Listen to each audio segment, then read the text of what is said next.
नमस्कार, मैं आपके साथ विभा उपाध्याय। आईपीएल के पूर्व अध्यक्ष ललित मोदी ने भारत का पासपोर्ट सरेंडर कर एक छोटे से देश, पता है किस देश से?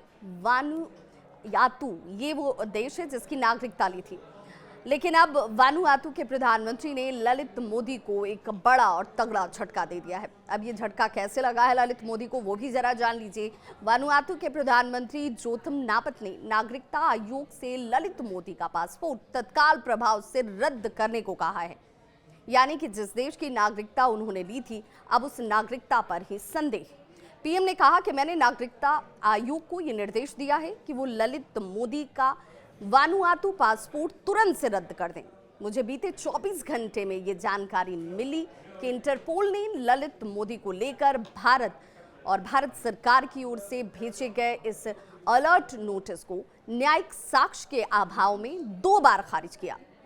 उन्होंने कहा कि इतना ही नहीं है, वानुआतू का पासपोर्ट रखना जो है एक विशेषाधिकार है, न कि कोई अधिकार है। और ऐसे में याचिकाकर्ताओं को, चाहे वो कोई भी हो, वैध कारणों से ही नागरिकता लेनी चाहिए। आपको बताते चलें कि ललित मोदी ने 7 मार्च को लंदन स्थित भारतीय उच्चायोग में अपना पासपोर्ट सरेंडर कर दिया था। बाद में विदेश मंत्रालय ने इसकी पुष्टि भी की थी कि ललित मोदी ने कैसे यहां पर अपना पासपोर्ट जमा किया। वानुआतू में निवेश आधारित जो नागरिकता है, यानी कि निवेश कर यहाँ की नागरिकता हासिल की जा सकती है। यानी अगर किसी देश में आप वानुआतू में जाते हैं तो वहाँ पर अगर आप निवेश करते हैं तो वहाँ की नागरिकता आप ले सकते हैं। पासपोर्ट की बिक्री यहाँ की सरकार की आय का एक प्रमुख स्रोत है। एक और दिलचस्प वानुआतू देश की है जहाँ पर एक टैक्स हेवन है ये। यहाँ आपको न तो इनकम, न संपत्ति या किसी तरह का कोई कॉरपोरेट टैक्स लगता है। पिछले 2 सालों की बात करें, 30 अमीर भारतीयों ने यहाँ की नागरिकता भी हासिल की है और यहाँ नागरिकता लेने वालों में चीन के लोग सबसे ज्यादा आगे हैं। आईपीएल की शुरुआत करने वाले ललित मोदी 15 साल पहले भारत से ब्रिटेन भाग गए थे।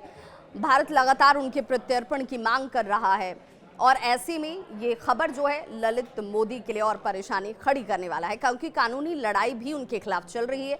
अब उन्होंने भारत की नागरिकता को त्यागने का जैसे ही फैसला किया, उस जिस देश वानुआतू की हम बात कर रहे हैं उसकी नागरिकता उन्होंने ले रखी थी, वहां पर भी अब उनकी इस नागरिकता पर आफत आ चुकी है। वहां की आबादी पुडुचेरी से भी कम है।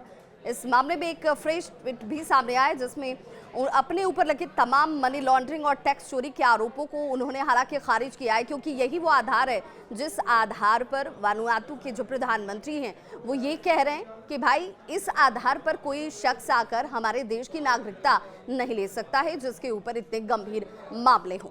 इस खबर पर क्या है आपकी राय? बिहार और झारखंड की तमाम अपडेट्स के लिए जुड़े रहिए हमारे साथ।